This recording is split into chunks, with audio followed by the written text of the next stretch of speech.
I pledge allegiance to the flag of the United States of America and to the republic for which it stands, one nation, under God, indivisible, with liberty and justice for all.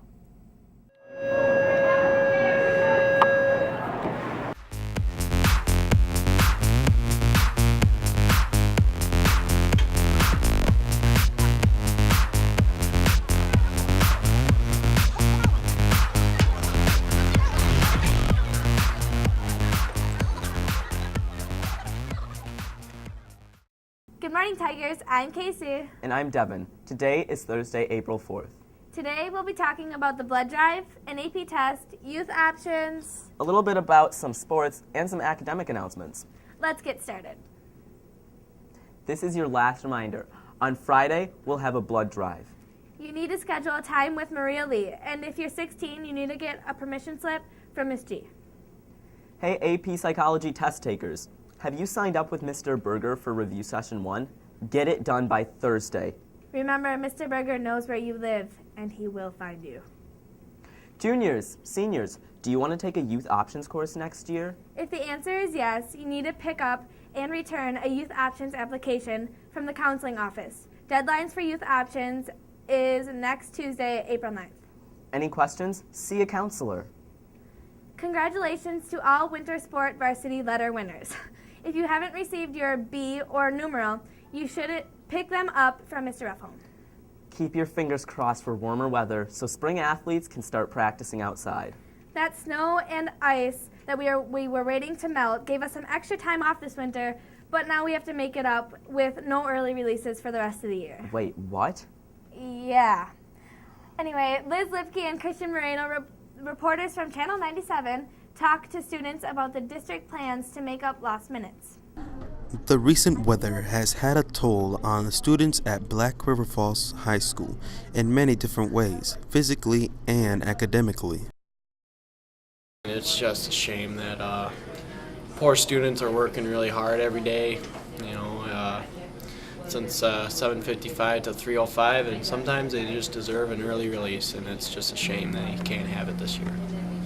I'm kind of okay with the whole adding minutes to, the early releases or the late starts, whatever it is, because at least they're not adding more days to the end of the school.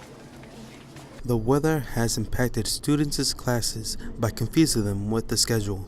Affected my classes because we don't really know whether it's an A day or a B day or what do we have to turn in because we're so lost and behind because of our schedule or because of the delay or whatever it is. A student, so, snow, rain, thunder, tornado, it ain't going to affect my grades, but I could see where it could affect some people's grades. Students are upset about not getting any more early releases and causing schedule problems. I don't like the fact that we've had to resort to no early releases because usually we get out of school early on the last day of school and now we're not, which kind of upsets me. So. Well, I probably have to replan, or not replan, but reschedule as far as working because they have me working a certain amount of hours whenever early releases, and I'll probably have to reschedule now. So. Even though the winter has dampened students' mood, they are still optimistic about the weather. This is Liz Lipke and Christian Moreno signing off. Peace. Thanks, Kristen and Liz. Americanism and government test takers. Next week is go time. You may take the test on Tuesday, Wednesday, or Thursday during Focus. That's the 9th, 10th, and the 11th.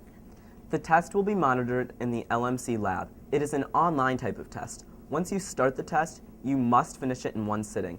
It should take 30 to 40 minutes. Were you aware that April is National Poetry Month? Throughout the remainder of the month, listen for various experiences related to that. Explore the power of poetry this month. Anyways, any seniors who voted on Tuesday, please let Mr. Ricken know so that we can acknowledge you with our first voters. Thank you. Finally, there's a prom meeting Friday during Focus. Speaking of prom, sorry boys, I'm already taken. So you're not going with Jordan Millis? No, I had to turn him down. Yeah. Sorry, Jordan.